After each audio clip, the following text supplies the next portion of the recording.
US-നെയും ചൈനയെയും പിന്നിലാക്കി ഇന്ത്യയുടെ വളർച്ച. വളരെ വേഗം വളർച്ച കൈവരിക്കുന്ന വലിയ സമ്പദ് വ്യവസ്ഥയായി തുടരുന്നു ഇന്ത്യ.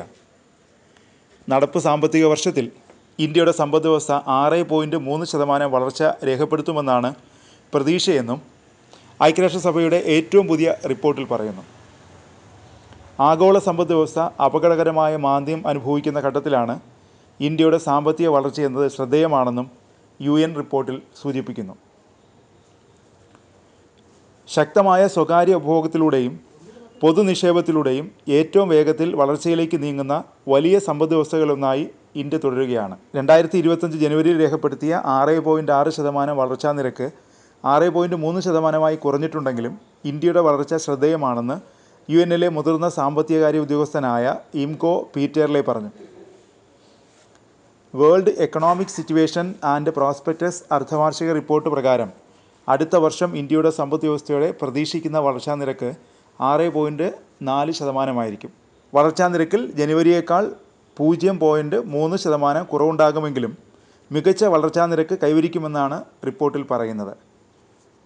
ആഗോള സമ്പദ് വ്യവസ്ഥ അപകടകരമായ നിലയിലാണെന്നും റിപ്പോർട്ട് പറയുന്നു. വ്യാപാര പിരിമുറുക്കങ്ങളും വ്യാപാര നയത്തിലെ അനിശ്ചിതാവസ്ഥയും ആഗോള സമ്പദ് വ്യവസ്ഥയെ സാരമായി ബാധിച്ചിട്ടുണ്ടെന്ന് റിപ്പോർട്ടിൽ പറയുന്നു. ആഗോള സമ്പദ് വ്യവസ്ഥ വളരെ മോശമായ നിലയിലാണെന്ന് economic and policy division director Shantanu Mukherjee WESPയുടെ റിപ്പോർട്ട് പുറത്തുവിട്ടുകൊണ്ട് പറഞ്ഞു. 2 വർഷത്തെ സുസ്ഥിര വളർച്ചയാണ് ആഗോള സമ്പദ് വ്യവസ്ഥയുടെ വിഷയത്തിൽ ഇക്കൊല്ലം ജനുവരിയിൽ പ്രതീക്ഷിച്ചത്. എന്നാൽ മറിച്ചാണ് സംഭവിച്ചതെന്നും ശന്തനു മുഖർജി കൂട്ടിച്ചേർത്തു. അതേസമയം ആഗോള വളർച്ചാ നിരക്കായ 2.4% നിന്ന് ലോകത്തിലെ 5ാമത്തെ വലിയ സാമ്പത്തിക ശക്തിയായ ഇന്ത്യയുടെ വളർച്ചാ നിരക്ക് വ്യത്യസ്തമായി തുടരുകയാണെന്നും WESPയുടെ റിപ്പോർട്ടിൽ പറയുന്നു. ലോകത്തെ വലിയ സാമ്പത്തിക ശക്തികളിൽ ചൈനയുടെ വളർച്ചാ നിരക്ക് 4.6%, US-ൻ്റേത് 1.6%, ജർമ്മനിയുടേത് 0.1%, ജപ്പാൻ്റെ നിരക്ക് 0.7%, യൂറോപ്യൻ യൂണിയൻ്റേത് 1%ആയിരിക്കുമെന്ന് റിപ്പോർട്ട് പറയുന്നു. സ്വകാര്യ ഉപഭോഗവും പൊതുനിക്ഷേപവും കയറ്റുമതിയും ഇന്ത്യയുടെ വളർച്ചയെ പിന്തുണയ്ക്കും. നാണയപ്പെരുപ്പം, തൊഴിലവസരം തുടങ്ങിയവയിലും ഇന്ത്യക്ക് അനുകൂലമായ പ്രവണതകൾ ഉണ്ടാകുമെന്നാണ് റിപ്പോർട്ട് പറയുന്നത്.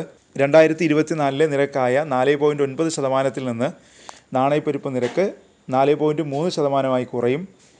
തൊഴിലില്ലായ്മ നിരക്കിൽ വർധനവുണ്ടാകില്ലെന്ന് റിപ്പോർട്ട് സൂചിപ്പിക്കുന്നു. ഇന്ത്യയുടെ സാമ്പത്തിക വളർച്ചാ നിരക്ക് 6.2% അടുത്ത കൊല്ലം 6.3% വർദ്ധിക്കുമെന്നും ഏപ്രിൽ മാസത്തിൽ അന്താരാഷ്ട്ര നാണയനിധി പറഞ്ഞിരുന്നു.